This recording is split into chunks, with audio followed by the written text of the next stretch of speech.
Di depan kita ini adalah Gapura Tugu Wayang.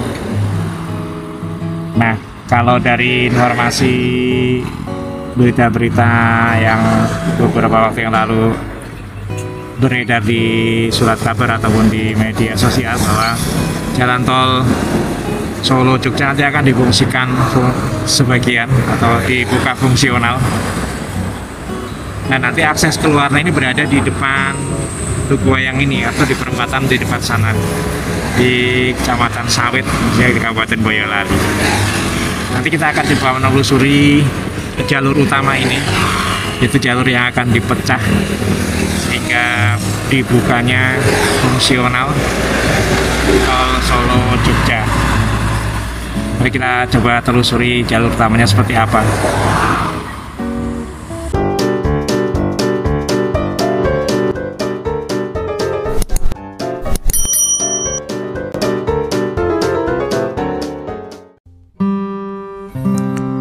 Assalamualaikum warahmatullahi wabarakatuh. Selamat pagi para pemirsa Simbok TV. Apa kabar panjenengan semua? Semoga senantiasa dalam keadaan baik, dalam keadaan sehat, dan dimudahkan dalam segala urusan, dilapangkan rezeki dan dipanjangkan umurnya. Hari ini saya akan mengajak panjenengan semua untuk menelusuri jalan Solo Jogja atau Via Solo di Kecamatan Sawit Boyolali sampai dengan Kartosuro. Kita mulai dari tadi Gapura Wayang. Ini kita mencoba melintasi ini sampai di pertigaan Sawit, pertigaan Sanggung Sawit. Dimana kalau yang arah ke kiri ini nanti adalah ke tol fungsional Solo Jogja. Ini keluarnya nanti di pertigaan depan kita ini. Jadi mudah-mudahan ketika difungsikan hari ini sudah mulai difungsikan sepertinya ini, tidak terjadi kemacetan yang panjang di area ini karena jalurnya kan jalur kabupaten atau jalur sempit yang ke arah sebelah kiri tadi. Baik, lanjut kita terus menelusuri ini. Nah, jalur inilah jalur yang dipecah keruwetannya ketika arus mudik. Sebagian diarahkan melewati jalan tol Solo Jogja secara fungsional dibuka mulai dari Kartosuro titik 0 sampai dengan Desa Katuguhan Sawit Boyolali. Nah, kita coba mereview jalur ini. Jalur ini sebenarnya mulus. Ini sampai saat ini kita belum menemukan jalan yang rusak. Di jalur ini lumayan bagus, lumayan mulus. Kanan kiri juga banyak pepohonan yang rindang. Di jalur ini tidak begitu panas.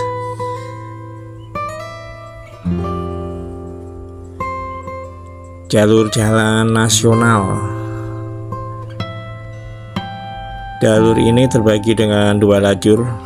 Masing-masing lajurnya terdapat 2 jalur, bisa dilalui kendaraan-kendaraan besar. Dan memang kalau lewat di sini harap berhati-hati karena ini kan jalur utama dari arah Surabaya, Solo ke Klaten, ke Jogja, ke Purworejo. Jadi jalurnya memang jalur dilewati oleh kendaraan-kendaraan besar seperti truk dan bus yang tentunya juga dengan kecepatan yang tinggi biasanya.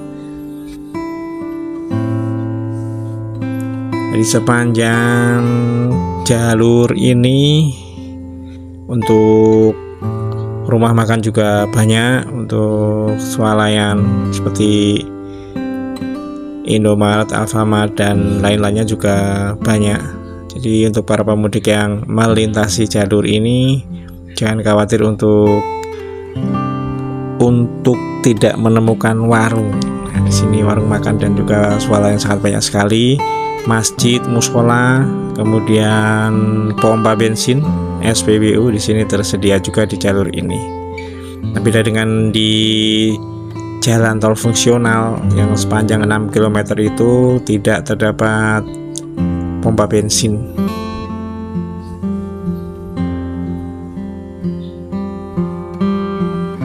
Saat kami menelusuri jalan ini masih terpantau lengang.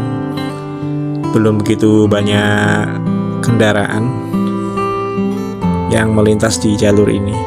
Cuma untuk melintasi jalur ini ada beberapa lampu merah atau traffic light yang akan kita lintasi. Tadi yang pertama di pertigaan Sanggung, kemudian ini yang barusan kita lewati ini, dan nanti ada juga di depan sana yang sebelum kandang menjangan atau sebelum markasnya Kopassus itu juga ada lampu merah sepertinya. Jadi tidak bisa berjalan terus karena terhenti dengan traffic light. Untuk marka jalan lumayan masih jelas, baik marka jalan di pinggir maupun di tengah jalan. Juga pembatas jalan di tengah jalan juga masih sangat jelas terlihat untuk catnya. Sepertinya memang jalur mudik ini yang non tol juga diperhatikan oleh Kementerian PUPR atau jasa marganya dengan memperbaiki rambu-rambu, marka-marka jalan dan yang lain-lainnya. Untuk lubang-lubang di jalan juga sudah dibenahi dengan ditambal sehingga sangat minim sekali kita menemukan jalan yang berlubang atau jalan yang rusak parah.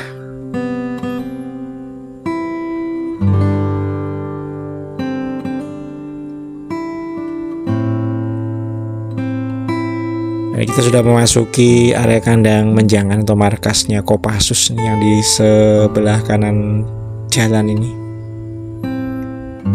Dan memang untuk di sepanjang jalur yang markasnya Kopassus ini ada beberapa titik yang dibuat polisi tidur. Jadi untuk menahan laju kendaraan, karena di sini juga banyak sempalan-sempalan jalan. Nah, ini dibuatkan polisi tidur sehingga kita harus lebih berhati-hati karena polisi tidurnya juga tinggi di area ini.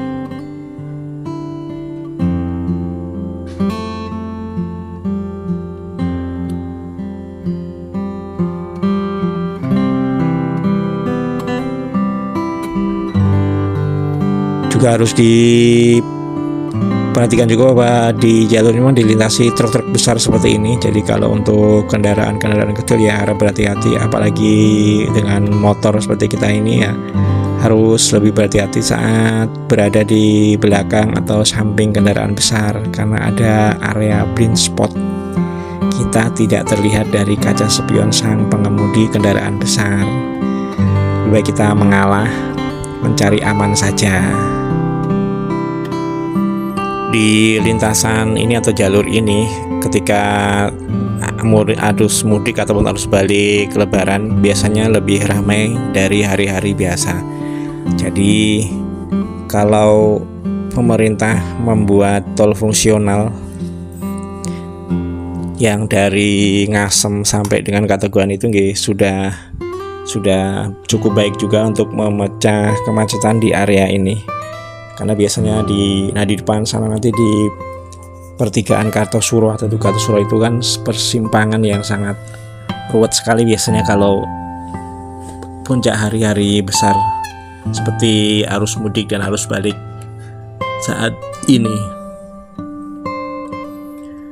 Untuk perjalanan dari gerbang Wayang tadi sampai dengan nanti pertigaan Kartosuro itu kalau dalam keadaan lancar atau kondisi lancar itu bisa kurang lebih 10 menit, bisa kurang. Tapi kalau ke kondisi ramai bisa lebih dari itu karena menyesuaikan dengan jalannya.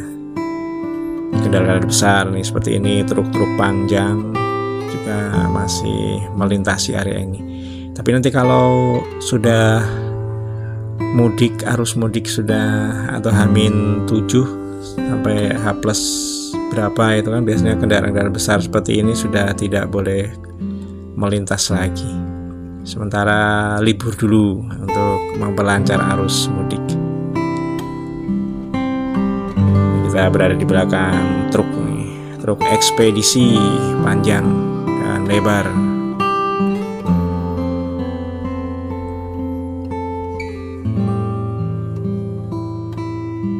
Kita hampir sampai ini di pertigaan Kartosuro atau Tugu Kartosuro, simpul kemacetan dari ruas jalan ini. Nah pemirsa, inilah Tugu Kartosuro. Yang ke sana ini ke arah Solo, ke arah Surabaya. Yang ke sana ini ke arah Boyolali, ke arah Semarang, Salatiga. Dan yang ke sana ini ke arah Klaten dan Yogyakarta. Nah di simpang inilah yang biasanya ketika hari raya ini terjadi penumpukan kendaraan dan sangat macet sekali, sehingga diperlukan rekayasa lalu lintas dengan dibukanya fungsional atau Solo Jogja dari Banyudono sampai ke Sawit Kateguhan. Semoga bisa lancar semuanya. Itu pemirsa, di Kartosuro, Tugu Kartosuro, Simbol TV mengabarkan.